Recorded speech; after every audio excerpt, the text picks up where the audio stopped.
superstar. He is an absolute superstar, Tom Mitchell. Cripps at the back. Cripps is too good. Neil, yes! Oh, how good was that?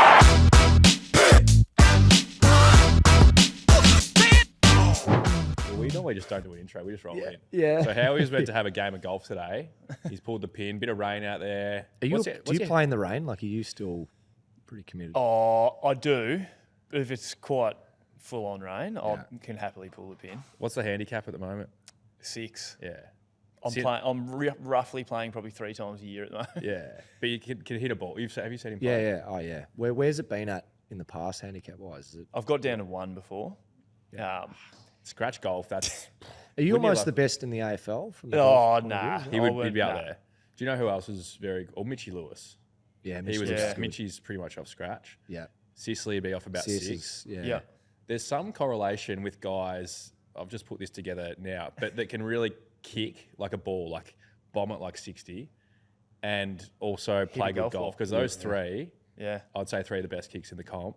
Howie's left foot, actually, we were kicking yesterday at trade yesterday.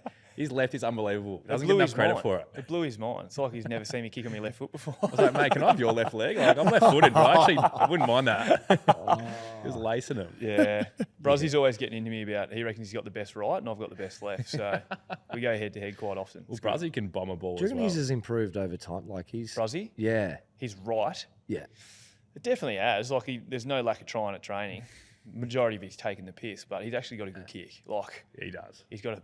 But I reckon the guys who have an unbelievable dominant kick, Like ourselves. there's probably a drop-off. But Brozzy's quite capable on the right, but it's just because his left is so good. Yeah. Yeah. Probably just doesn't look anywhere near as clean. I didn't know, like, there's so many, you know, when you come to a new club, there's perceptions and things you have of people and observations.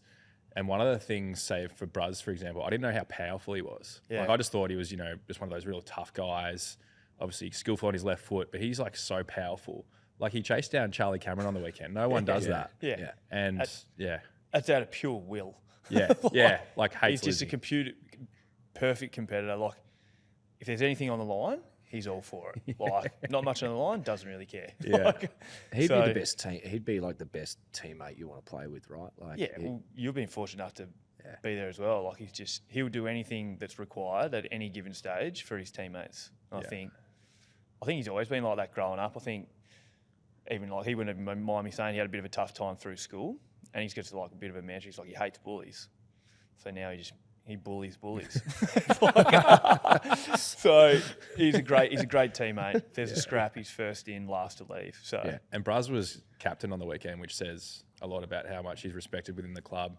Das has obviously done an amazing job this year, and I don't know how close the voting would have been. It would have been extremely close because Howie's obviously a vice captain in the leadership group as well, and another outstanding leader for the club. Obviously, Steele and Tay in there as well. Pendles has been there and done it all for a decade or probably more, but Howie's leadership as well. You know, one of those guys you just gravitate towards. Like you feel more comfortable when he speaks up. But you know, from a selfless point of view, probably didn't mind, you know, that Darcy was, you know, going to take the mantle, even though he could have easily done it. yeah, I don't think there's ever been probably a broader scale of leadership at the club at the moment. I think even yourself coming in, I think like we've had Pendles for such a long period of time, and I feel like we've actually heavily relied on Pendles for such a long period of time. But what that's been able to do is like there's been so much growth with the guys that have been coming underneath him that once he eventually stepped down and wanted to move on and still be a part of the club clearly and where the direction was going, but hand the mantle over, I think there was a number of people that could have quite easily have taken the gig. And I said it before, I couldn't be more proud to stand behind Darcy. Like, I feel like as a figure of the club, I don't think you could probably get a better person in that role. I know his speeches get praised about flat out. Yeah, like, he can. I'm probably One of the great opposite side talkers. with that. Like, I'm terrible at speaking. Like, I wouldn't even know where to start in an Anzac Day speech. And he's just... But to his credit, he does the work. He researches, he gets his information, and then the way that he executes it's unbelievable. But then you've got Bruzzy, who's the ultimate competitor. It's like game day, live action. Like, he's the one that you happily get behind. Tay's probably the same in that boat. Does a shitload of work on himself and personal growth. And then you got Jamie Elliott as well, leads down the forward line. You got yourself, Sidey, who's just like everyone's favourite teammate, Yeah, he's understands the one of the game really well. So I feel like Everyone's sort of such a broad, balances and each then you've other got the out. young guys Yeah. coming through. You've got Johnny Noble, Isaac Quaynor, guys like that who, Pat Lipinski, like you can keep talking about it. Whereas like going back not that long ago, you're probably like, yep, there's 3 guys and that's it. Yeah. But now it's like you share the load, probably even share the performance, to be honest. It's like we don't win on individual brilliance, but pretty certainly even celebrate it. team. There's genuine Yeah. versatility across like Yeah. what the skill sets are, Yeah. and like even like going back to Bruzzy for a sec, and like he'll feature on here in a few weeks. Try but, get the like, Brazza next week. the Brazzatron. I love when he calls himself the Braz as well, when he talks in third person. The Braz, The Braz yeah. can't make the podcast today, sorry. mate. Yeah. We need to get Benny Crocker on here too. Crocker's ball. Remember when Depends you how- go back with the flight? What's the and longest possible podcast you can run for? Because if you get Croc on, he will not shut up. I reckon he'd have some good stories, though. Stories are all time. He would, Yeah. but How much of them are true? Not sure. Yeah, who a bit of knows? mayo. but like Braz, right? Like even before I got there, like when he first came in, right, and you probably would have seen it, like with like he had his adversity and challenges, and then from how he's been able to develop himself, not just like he was always a competitor on the field, and like that's grown, but also like his personal development stuff, like I'm sure, like to then go out on the weekend and be in that captaincy sort of spot and be you know, in that position, like he's like they're cool stories to look back on. And He was probably firstly a few years ago. He's probably like your captain off the field in a different light. As soon as the sun goes down, that's the guy that you follow. It's like Bruzzy, wherever he goes, Getting the slipstream. it's generally a good time. That's where you go. Yeah. But you're right. I think like he's certainly tipped into the professionalism side of it. He's got his prep as good as it's ever been. I definitely think a little bit of recognition has to go to his missus, Ashley. She certainly kept him in the straight and narrow for large parts of that relationship. I think they've been together for about 7-8 years, and she's been huge for him. So you love to see the growth of guys like that. I've been in the system for like 13 years now, and that's a good part of it. You get to see guys develop, grow, and become better people, and he's certainly one of them. What about when you reflect on your own journey, starting at Melbourne, in terms of maturity? Because I assume when things are going against you as a club, and we talk about it whenever we get lunch all the time, like how tough some of those years were when you're winning. Like, I don't know, there was a few years you won 2 games out of the 22? Yeah, so I went through a 3-year phase, played every game, 66 games, and won 8. Wow. So we went 2-20, 4-18, 2-20. And as much as you, I assume, want to stay together as a group during that time, like that's got to cause some sort of fracture just because everyone wants the result and you're not getting them. Yeah. How difficult was it? Oh, certainly. It's easily the most challenging part of my career in terms of performance-wise. I think it's such, like the whole AFL landscape, I feel like has changed in a lot of ways where the worse you are, it feels like the more you have to do. Like I get that you've got to work hard, and I get that. But it's like, it seems to be the common theme that the better teams do less. It's like there's more, potentially a bit more flexibility in the program. It's like we trust the players to be able to make sure they're doing the right thing. What comes first? Like, do you have to play really well and get the success, then all of a sudden you get the slack on the other end, and then all of a sudden like you're doing less? Or is it the other way around? I'm not too sure. I'm not the answer. But I was like, I know at Melbourne, it's like we didn't have any success whatsoever. The days became really long. The meetings were catastrophically long.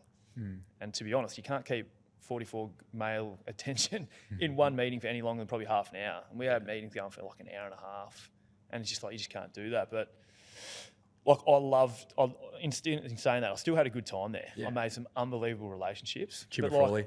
But yeah, Chipper was one of them. Still speak to him regularly. But we've all had the fortunate what a part man. of meeting him. But yeah, like I made great relationships. But in terms of like performance-wise, I don't think I was ever going to get the best out of myself staying there. Like I chose to leave in the end of 2015. Still the greatest decision I've made, and the club facilitated the trade, which is great for me. And like, you know, look at what they've done now. They've made an amazing turnaround, had success. I think there's only maybe 2 guys that were there when I was there, like Gorney and Tommy McDonald, I think. Like, so large turnover in the AFL. But yeah, it was certainly hard. I've spoken about it before. I used to speak to my parents like every day. And then there'd be like 6 weeks I haven't called them just because like, what am I going to talk to them about? I was almost too embarrassed to even speak to them that we're going that shit. I was like, I've got nothing positive for you. Like, so yeah. But on the other side, like when we won, it was like probably like we won the granny. And then when we lost, it was kind of like, fuck, it was like the world was going to end. So it was like, and I rode that emotional roller coaster for a few years, and it's certainly not good for you. how many coaches did you have during that time? Obviously, Yeah, so there's a lot including of interim. So I had 5 coaches in 5 years. Yeah. So Dean Bailey was the head coach when I got drafted. unfortunately got the chop when we lost by 187 to Geelong. Then Was that one down at Kidinia Park? Yeah. Yeah. Todd Viney took over. Then it was Mark Neal Craig took over, and then Ruzi for my last year. 5 coaches in 5 years. And then I got out of there. And then, funnily enough, I think when I left, Ruzi had 12 more months to go, and then Goody took over, and he's been there ever since and done a good job. How did you see, like, you know, from each of those different coaches, their different strengths and yeah, it was like I got along really so well with Dean Bailey, and I actually found that we lost by 30 goals. Like, yeah, you feel like something's potentially going to happen, but we actually weren't that bad. Like, we just had a horrid day. Like that year. And that Geelong team was pretty special. I've still got the stats in my phone from the game. Yeah, who turned it on for the Cats? Stevie J. I still remember poor Colin Garland played on him all day, and Stevie J had 37 and kicked 7. And that was just playing half forward. Like, it's a video game. All their mids had 30 and multiple goals. Like Tomahawk kicked 5, Cam Mooney kicked 5. Like, it was just an absolute train wreck. Yeah. And I kicked one of our 6 goals. Jimmy Bartell went to boot it out of fullback, kicked it into me on the mark, and I just kicked it back over his head. But your spot was safe for the next week. But that year, we weren't that bad. But Yeah. we obviously lost by 30 goals. The club felt like there needed to be change. And then from there, Nildy came in. I felt like he was almost set up to fail a little bit because I feel like he was told to come in. Like, I heard great things when he was development coach and assistant coach at Collingwood. Worked really well in the development space. Came to us, and I reckon he was told to, like, really have a crack at us and harden us and get us going, like almost like treat us in a pretty negative frame of mind to get the best out of us. Like, well, that's not going to work for anyone. Maybe Jack Viney, because like he just thrives in any conditions. Yeah, Like, yeah. you can tell him He'll anything, go. and he'll still perform. But for a lot of us, it's like, yeah, there wasn't much positivity coming our way, and the results probably speak for themselves. I think you got to, as a collective, we didn't quite click, and we weren't really all aboard of where that we're going as a club. And yeah, the results. I think as soon as Nildy took over, we went. That was in that tenure. We went 2-20. Yeah. We lost like 5 or 6 games by 100.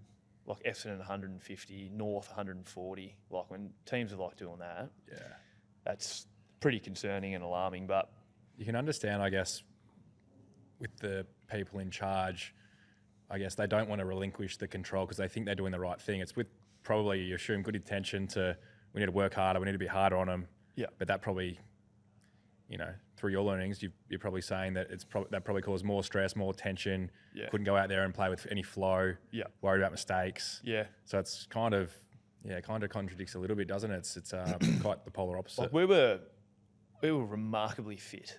Like, we were one of the fittest outfits in the comp. Had to have been. Like, You were but we doing barely heaps of running pre-Christmas, we barely weren't you? touched balls. Yeah, Like, pre-Chrissy and we just run. did really long pre-seasons. And I don't think, even going back, like, that's not that long ago, but game plans aren't certainly laid out the way they are now. They're certainly a lot more simplified. Well, I know ours is anyway, but and it kind of gives you a bit more of a narrowed focus in terms of what you needed to do. I just don't think back then we had a real clear vision of what was expected as an individual and also as a collective. But then Ruzi came in and it was all D. It was just pure defense. Like, you keep teams under 12 goals, you're going to be in most games. And to the boys' credit, like, our defense definitely picked up. We weren't winning as much as what we'd like, but our defense definitely picked up.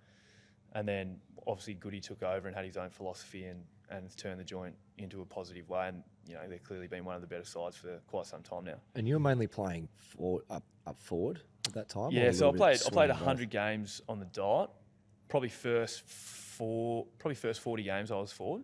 50 games, and then I went and played defence for about the next 45, 50 games, and then I finished like the last half a dozen games as a forward. Yeah. And then, I was like, at the end of that year, they pretty much knew that I wasn't going to be there. We had a conversation in the year that, I was pretty much ready to move on, go somewhere else and try something different. And Collingwood were more than happy to take me, which was good. Yeah. The versatility is something that's pretty last unreal, few isn't weeks, it?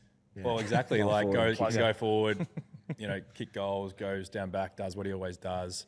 I was actually watching a few Jeremy Howe highlights on YouTube on the way in, and watching some of my favourite hangers. Where'd a lot of them are actually Where'd you against. drive from, WA? Well, yeah, exactly. It was a long day, WA and back. A lot of them were against Melbourne. That was one observation. Yeah. One was on Tom McDonald, who you mentioned just before. Yeah. One that probably doesn't get shown back to much. back Queen's birthday. Yeah. Were they? Is Speckies. that your day, is it? The Jeremy Howe? No, it was back. I know because one was on Tommy, the 2017 one, and then the next year was on Christian Petrarca. Yeah. So, Same spot. yeah, There's exact a mark same against spot. Andrew Embley, though. Yeah. So hopefully we can cut this up. But Howie's actually running back with the flight.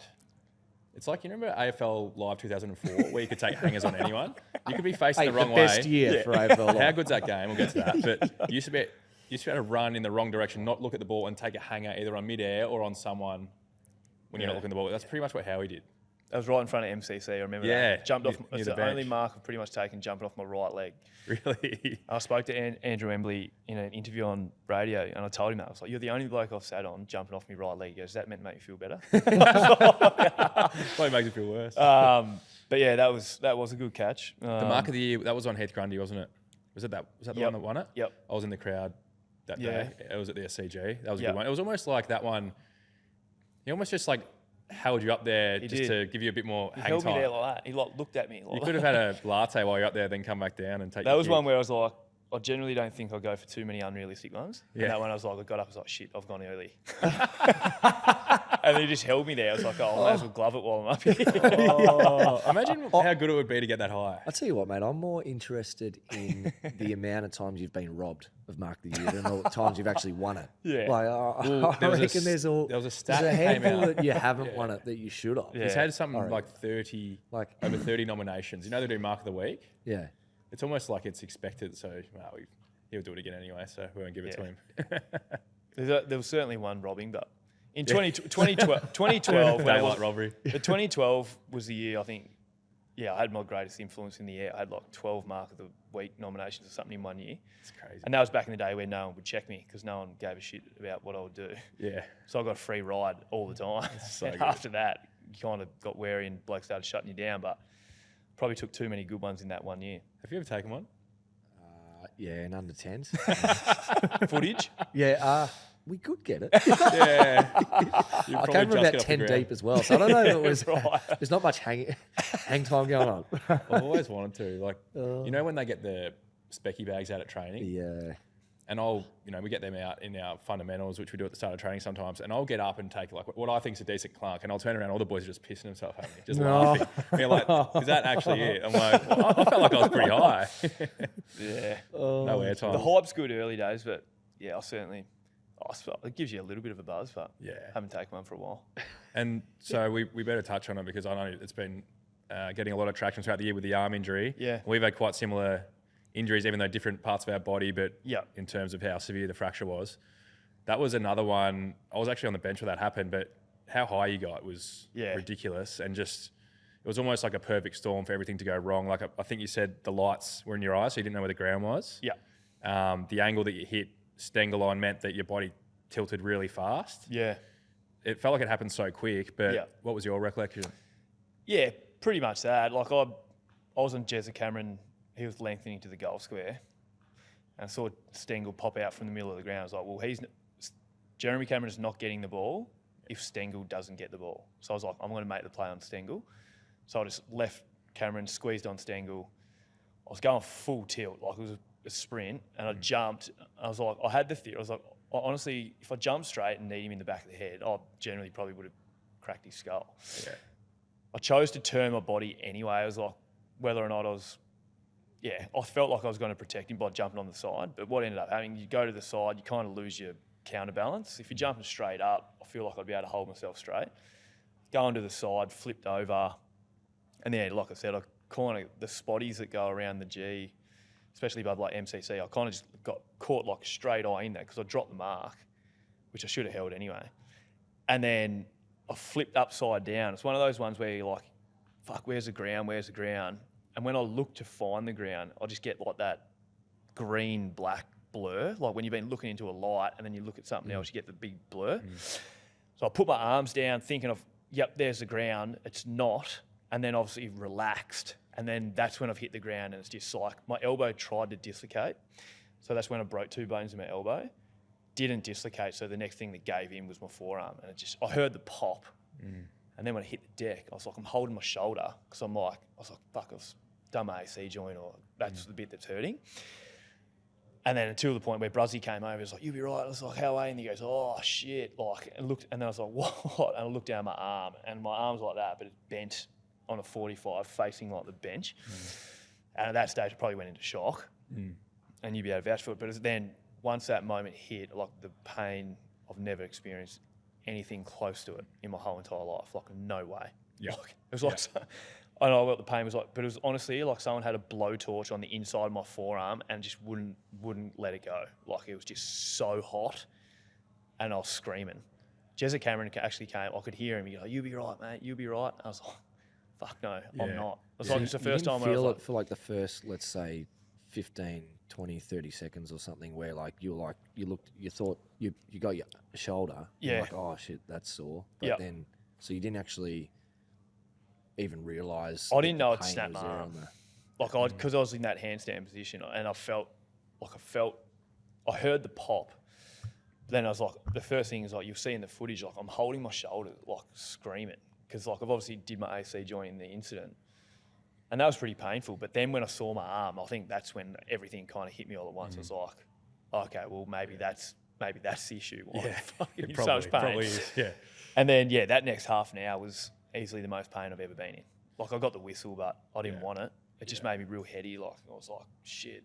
Didn't take the pain away. Have you been able to rewatch the footage? Well, nah, not really. Yeah. Like, nah. Well, Coxie, no, it wasn't Coxie's potty. It was, they showed it on 360 in like a split frame. Right.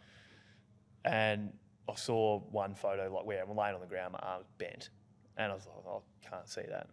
Don't want it. And thankfully, your legs are sort of. Thankfully, when it was broken, the bone was sticking out the back. So Bruzzy saw that because he came from that direction, and the bone was hanging out the back. So I didn't see that. Thank God. Yeah. So I was actually. I probably would have just passed out. I was on the bench, and obviously there's a stop in play because how he's in a fair, bad way. it was out of the skin, out of the skin, and that's how I obviously got the infection. Yeah. Because it hit the turf. I remember running on and about to go up to Howie just to check on him, and Bruz came to me and said, "Don't go over there." Yeah. And I was like, "Okay, well, that sounds pretty serious." And then we all sort of huddled up. Everyone eventually went to Howie, let him know that we were going to be there for him. But when one of your teammates says that, and I've been through it, the exact same thing. Yeah. Like I've relived that plenty. Like exactly what you said. I remember when I broke my leg at training. Were you at the Hawks then? No. Same thing. I heard a massive clunk. It was it was the same noise that you would make like if you hit a cricket ball, the cricket back for 6. Yeah. Like a massive that.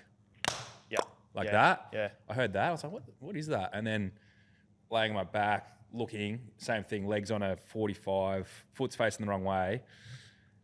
And it was more the reaction of everyone else that put me into shock. Yeah. Because I remember the physio coming over, Bart got there in about 10 seconds, he goes, shit. And the boys are like swearing and running off. Yeah, I'm like, okay, well now I'm panicking. Yeah. I'm like, I'm going to lose my leg How did Timmy here. O'Brien feel? It's big Timmy. It wasn't his fault, but he's got strong knees. I know that. He's got strong bones, stronger than mine. Yeah, certainly. And then, I think the worst part was like when I saw my missus and that come down and see me, and there's just I don't know whether it's just like being like an athlete or being like you feel like you're unbreakable, to feel so broken at one time, you just kind of fuck, I don't know what this is going to look like, and then obviously having Xander as well, that's an element. I look back at it and I was like, in the time, I was like, nothing worse could possibly happen to me right now. I can't do anything. But then I actually thought about you. I was like, at least it's not my leg. I was like, I can walk around. I can feel like I'm somewhat mobile. Yeah. And I was like, yes, it was my arm, but then the infection was way worse than probably the incident itself. So what happened there? So obviously dirt's got into your body. You went into surgery that night or the next morning? So I went into hospital that night, but then just put a temporary cast on. Yeah. And then bandaged it up. They pulled my wrist straight so the bone would go in. Yeah, I've been there. That was the traction of the leg. Oh. I was on about my 7th dose of ketamine, I think. Yeah, wow. In there, and then I was just like space cadet. Sidey came in and saw me, And he still reckons to this day it was one of the funniest things he's ever seen. You're fair way in the hole. Just anytime they go, "You ready, Jeremy?" I was like, "Yep." And then Sidey's just like leaning forward, just like waiting for it. And then you could just see, he's like, as soon as her thumb moves, my eyes rolled back, and it's just like bang, straight back on the bed. I had the same experience with the whistles though. They did nothing for me. Yeah, I had 3 whistles, did nothing. Yeah. And I don't know if you had this feeling as well, but when they traction your arm in your case, leg in my case, I could feel my leg bones, my tib and my fib clunking around together and sort of bang because they're so loose. I could any little movement you could just hear them them. Stinging feeling? Like what's the actual? Mine was like a Is it like this, deep ache, like a most painful thing by far I've ever experienced. It was a 10 out of 10 pain. yeah. Well, mine was just a burn. Like honestly, it felt like someone was like I was getting branded on the forearm. Like it was just, and my like it just sent me into a shudder. Like my whole body was shuddering. Yeah. And post X-ray, and that's when I didn't, because I just assumed I was like, yeah, I broke my arm, but then I didn't realise how much shit you got to break for your arm to be bent like that. So I obviously had the 2 snaps just below my elbow, and then another 2 inches down, there was another 2 snaps. So if you think about it, like I had to get an X-ray. It was like if I learned to lift my arm up, it would just flop straight down. Like there was just nothing in there to keep it at what like. So yeah, that was kind of like when I was like, after I saw the X-ray, I was like, fuck. And then it's like you kind of don't want to move your arm because you don't want anything to like click or anything in there. It's the worst. And then thankfully you get knocked out relatively quickly, and then the pain meds were through the roof. So once I got into hospital, I was fine. Did you experience any? I remember when I was on all these strong pain meds as well, I was almost hallucinating, which meant I was sleeping really badly, and I kept replaying the incident. So I remember numerous times. It was after I'd left hospital, back to my house in Richmond where I was living at the time. I reckon it happened for a couple of weeks where I would visualise or pretend, like be dreaming I was in the incident, wake up and do that, grab my leg like that, and just like, it was weird. It happened for a couple of weeks, and then once I got into a normal sleep routine, it went away. But I'm not sure. Did you experience any of that? I didn't, not the hallucinating part, but I've certainly dreamt about it. Yeah. Like relive the traumatic incident in a dream, and you wake up and you're like, and then all of a sudden you're just like, that happened. Yeah. And then I guess like, it's similar things like, traumatic. I spoke to Jackie a little bit about it. And it's, they're obviously just moments in time that obviously affect you mentally just as much as physically. And you think about it for a fair bit, but thankfully, Andrew Offey did a hell of a job. Shout out. Shout out. He's got both of us right. Mate, I actually don't know how you've done it to get back so quick because never said it to you, but I was like, it's going to be bloody tough to get back. Well, that was like, the original. To play at all, but then to get back as quick as you did, I'm like, I don't know how you did that. Original prognosis was probably don't think about it. Like, don't, you don't want to rush it. And then I was of the mindset, I didn't really know what it was going to look like, potentially coming back or whatever. But I said to the club, and I said to like Fly and that, like I'm actually going to treat this injury with the respect it deserves. Like generally, it's probably like a lot of us, you get injured, you're like, I need to get back as quick as I can, regardless of what the cost is. I'm getting back. Perspective changed a little bit.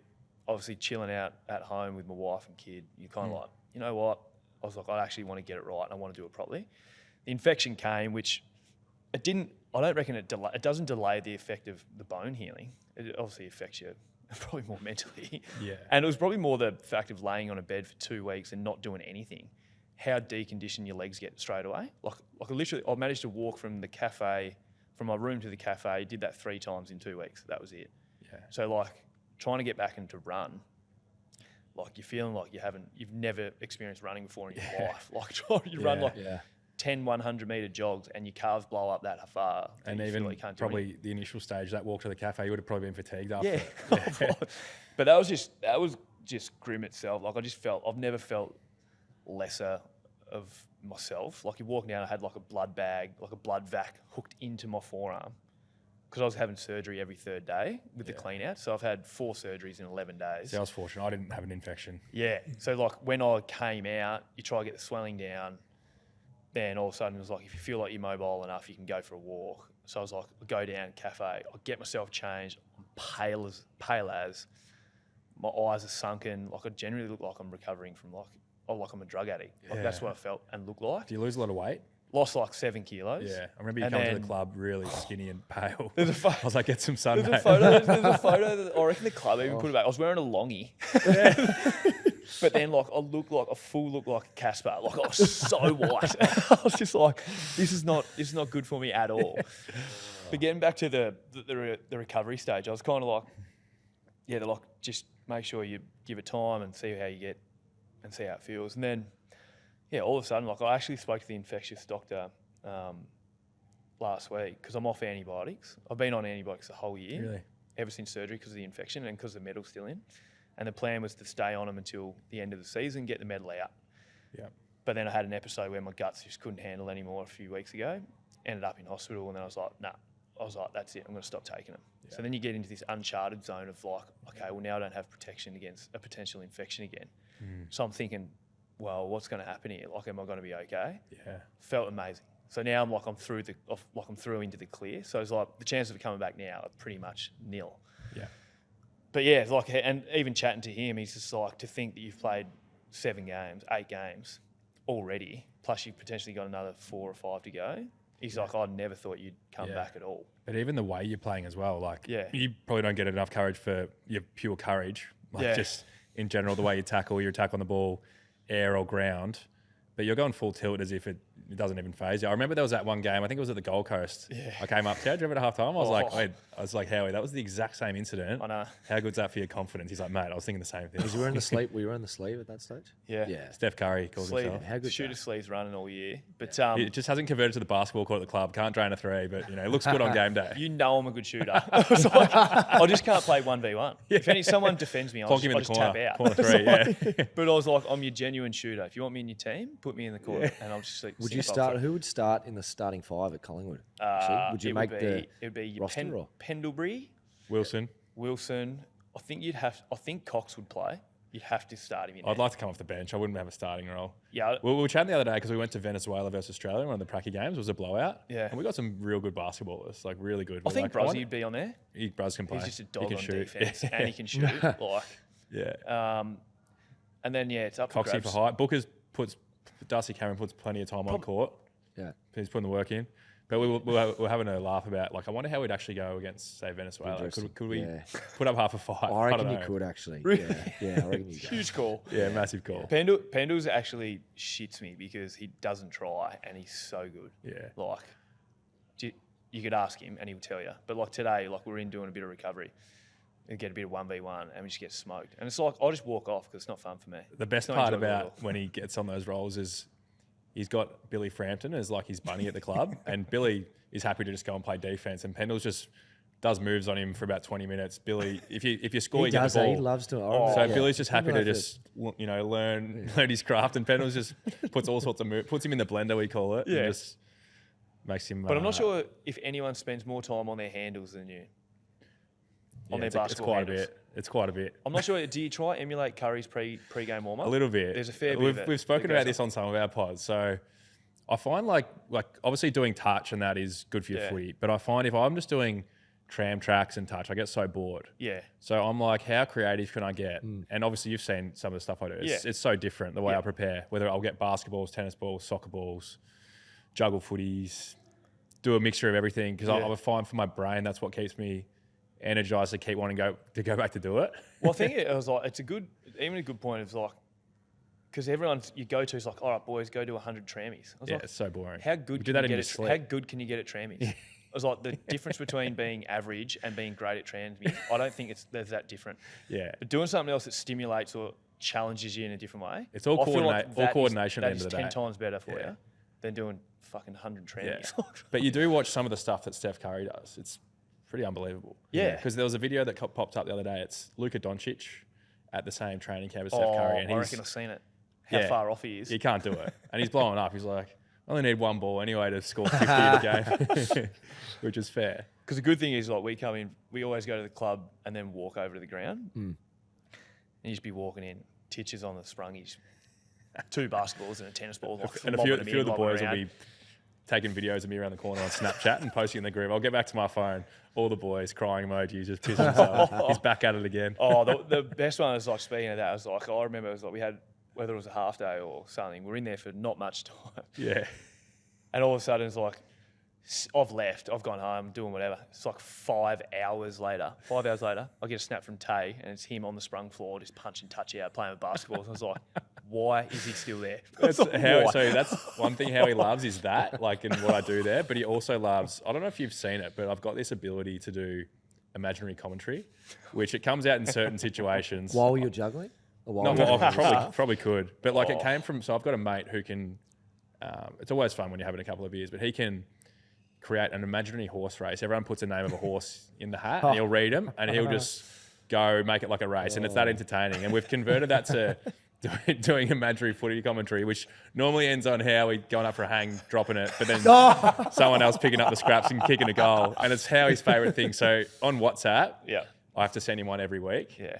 And if we get to Wednesday, he's like, mate, where is it? Where is it? Yeah. It gets me up so much. It's just like, I don't know if I've got the confidence to do it on air yet publicly. it's just like there's like delay, there's suspense, there's just like the way somehow just brings players Normally in. Mitchell kicking it straight up the chimney. just some of the things that he says, like, I don't know. That's just kind of my humour. It gets me going, and if I don't get my weekly fix, I'm coming for him. Well, I was going to say, like with like health and wellness, and on a more broader spectrum, right? Like both within the AFL environment and then outside. Like, how have you seen that progression and that improvement within like a sporting environment across your career with like taking care of player well-being, like both physical, mental, cultural, spiritual, like on a whole broad sort of spectrum? How have you seen that? That space couldn't have had any more investment over the last probably 5 years, I don't reckon. I think even like AFLPA, you always get quizzed about what's the most important thing and what do we want to invest in, and it's always like mental health, your mental well-being as players. Like old school mentality, you're seen as an athlete, you're a competitor, that's it. Who cares? You'll be fine. Whatever you're doing, don't worry about it. Just as long as you perform, that's it. Whereas it couldn't be any more different now. It's like you invest just as much as your mental health as you do as your physical. And clearly they go hand in hand. If you're feeling great about yourself, you feel like you've got your life in order, great balance on and off the field, there is no doubt that your footy will speak for itself. There is the odd occasion where people are really struggling and they still find ways to be able to perform. That's pretty bit rare. But I think like the way we've got player development managers at the club, like obviously do an amazing job in that space. We've got full-time psych at the club, Jackie Lauder, who she works with Storm, been in successful environments that clearly does work in small groups, but also you've got the pathways to go and see it individually to kind of get your own plan in place to be able to make sure you're fully prepared on that broader scale that you're talking about. You're not just an athlete. It's such a small increment in your life, and you've got to get so much other things right to be able to be there. And I think perspective for me has been great, even starting like a small family. My balance has probably never been better. I think I love footy, always have, always will. I feel like I want to go into coaching when I finish. I love it that much, which some people are like, you're fucking mad, but I love it. But I also can't wait to get out of there to go spend time with my family. Like, that's just what I'm all about. It's like, can't wait to hang out with the boys and go have a few beers and enjoy myself as well. It's like, if I was fully just invested in like 95% footy, I think I'd be a shit bloke. I just don't think I'd be that good a value away from the club, like, because I'm just too headstrong around footy. So I feel like balance is super important. I feel like I've got better at that. I was no good about it early. Do you think it's like, like for young players entering the system now, like, does it almost, it has to take until you've had 10, 11, 12, 13 years in the system to actually gain that perspective? Or do you reckon like there needs to be even more done for like young guys going through the system almost to learn to drive their own, like, because now you've got that perspective, right? You've had hardship, injury, gone through different stages at different clubs where there's been loss and success, and to actually get that perspective, like, it's just I reckon it used to be like that for sure. I reckon young guys that coming into the club are encouraged to make sure they got all their stuff off field in order just as well as what they do. So you get an individual development plan for your footy stuff purely, but then you've also got a player action plan away from the game. So that's actually action that. I reckon it takes even longer. I think to you have to learn learn in theory and understand. You have to learn yourself, like, because like, I think all well and good, right? But it doesn't get. It looks good on paper, but I feel like there's an accountability piece that's probably getting pushed a bit further at the clubs these days to actually follow it up. Like I I can be the greatest off-field guy by writing an action plan off-field and then just put the piece of paper in my locker and not do it. Yeah. It's got to mean enough. I feel like you potentially might take you some time to figure out where your avenues lie and what you feel like you're passionate about away from the game. That might take a little bit of time, but a lot of guys obviously still study coming into the system. You hopefully don't think that they just drop that. They might get drafted and then all of a sudden they've got a passion elsewhere.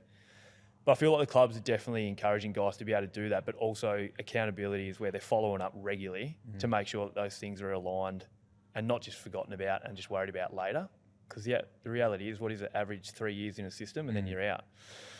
Lucky enough to be able to play a little bit longer if you are lucky. But, so I think it's important to not forget about what you're doing away from the game. It's a tough thing, like when you go through even high school and and while you're doing that, you're playing footy or you're trying to hone in on your craft sport-wise, and you can have, and we all know individuals that, and we've probably had this feeling ourselves at different times where you drive so hard for something for, 10 to 15 years growing up, and then you get to the top level and you might only have 2 years, and then you're done. And it's like, well, geez. You can understand why the balance is out of whack initially. It's a hard one, right? Because the time that you've spent doing something, and predominantly that's where your passion and your energy is gone. You want it so for bad. a long time, and then you only get maybe a few years if you're good enough. And it's like all of a sudden you go from being really strong in your own local environment to then the AFL. Everyone's at a very similar level. And it's like it's almost sometimes we lose that understanding or that expectation that that's what it's going to be like. So you got to keep continuing to get better. You got to stay back like a time, at the club a few hours after doing your craft. You got to to actually, it's one thing getting drafted and being on AFL list, but then to actually make a career out of it, is absolutely. I think it is, back to answer the initial question, I think it is something that's learnt through experience and over time, because as a young player, like you said, it's your passion, it's what you want to do. And I feel like as a young player, you have to invest. The ones that invest the most, like you look at, say, Nick Dacos, it's like, well, no shit, the way he's going, he just gets it. Yeah. And I think over time, he'll learn the balance like we all have. We've all now got things outside of footy that we love probably equally. But I know for me personally, it's taken a long time. A lot of extra touch sessions over the years, but finally in a good spot. But Howie actually hasn't tried the Superboost yet, so I reckon it's probably time to convert another. I was going to say, these are pretty healthy, which is good. Well, I see him around a lot, and none have managed to make their way to my front door. But could be a slab. I'm thinking. So. I know the boys rave about him. I know Isaac Quain or whatever he's drinking. I'm more than happy to have a sample of. If it makes you look like, if it makes you look like him. What's your favourite colour? He's in some serious shape, isn't he? Can we crack these open, Flip? Or He's we can. Yeah. He's like. Is he best ring in the club? Behind myself. Well, he's up there with obviously with the fittest, but he's the quickest, most powerful in the gym, and strongest. He reminds me, honestly, of Colin Sylvia, in terms of what his athletic capabilities would be. What's your favourite flavour if you had to pick out of? What flavours are we running with? Blueberry grape beer with the blue, the strawberry watermelon in the red, and then the orange mango. Without tasting him, I feel like strawberry watermelon would be me. Righto. That's my number one. It is? Yeah. So I was chatting to Q the other day, actually. So he's been... Do you want the blue or the orange? I might go with blue, if that's all right, just because you're holding it. Yeah. So it's obviously, so this is probably a question without notice. Cheers? Cheers? Yeah. Do they need to be shaken? Yeah, or? yeah, shaken, not stirred. Just run with that. Stirred with some vodka. What's the slogan on the barbecue shapes packet? Bake not fried. Is that Yeah. You need one of those slogans. Yeah. Yeah. So how do we do that the same thing? Bake not fried. Yeah, you've probably spoken about it numerous times, but I specifically don't know. How's it actually going? It's going okay. Yeah. It's going well. I mean, it's like any startup. It's it's just still in a real growth and building phase. So, these drinks you can now find in 7-Eleven, which is great. First impression. It's cool. I honestly thought, because I assume it'd be healthy. Generally, the taste drops. Yeah. Correct. But that's the main thing. thing. A strong taste. It's good, isn't it? Yeah, fan. And nowhere near as much sugar as some others. But so you got your Bruzzies, your Quainers, your Dacos boys, Guineas. they're the boys that I always see drinking it around the club. So it's a genuine sports drink. That's what It is. is. Sports yeah, hydration. It is. It's sports hydration with, a heap of electrolytes, low sugar, which is good. Like, this is the thing, like, when we try and look at, all right, what's the big vision and the ultimate, like, mission behind it? It's like, built by athletes or built by, people that take care and are passionate about, like, how they want to perform and how they want to go about what they're doing from a day-to-day perspective, right? And like, in a traditional sense, it's built around sport and what we do in that space. But, more holistically as well, it's like, all right, the purpose to create better health amongst, our society as well. You see, obviously, a lot of different food and beverages from that point of view. They might taste really good or whatever, but they're probably not healthy for you. Or they're really functional and have great ingredients, but it doesn't match, from a taste profile. People aren't just going to gravitate towards it, and it's not an attractive proposition. So all of the Australian boomers boys, they're on their camping cans. It's been a great last few weeks. Yeah. I think Paddy Mills, I've seen him drinking it. Joe Ingles. Yeah. So it's great, like having those guys and their teams look at this and go, you know what? This is. I like the idea of an Australian product, like homegrown. I like that. Yeah. I actually haven't tried the Prime ones yet. That obviously get a lot of publicity, but They are. Have you? Well, Logan Paul and that. Yeah. I mean, look, those guys, like from a marketing perspective, right? Like they've done everything right. I've. We need to get you a few it's boxing no fights or surprise. something. I need to get a your boxing profile up. Oh, 100%. Yeah, I just need to stack on a few kilos. Get Mick from the club to have Isaac Quaynell's power, and I'll be right. Mate. Look, there's going to be brands like that come and go, right? And they've done really well, right?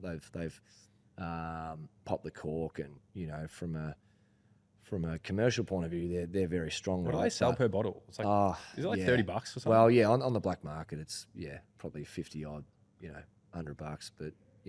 But the thing is, right? It's these brands, or something like that will, we're thinking it'll come and go. But with something like with Superboost, it's like we go about it in a way that's focusing on the longer term, sustainable, and trying to actually build and work with people around us more sustainably to go, all right, well, how do we actually have a brand like this become a Gatorade in 20, 30 years? How do we still see it actually being somewhere? I'd love to, the end goal with this is to go, all right, when I'm 50, 60, I can still grab one of these off the shelf. Like it's still this brand, Superboost. Like that's like, I go, wow, that's cool. Yeah. And I'm not a part of it anymore, but I still see it. Yeah. Whoever's running the show at that stage. Yeah.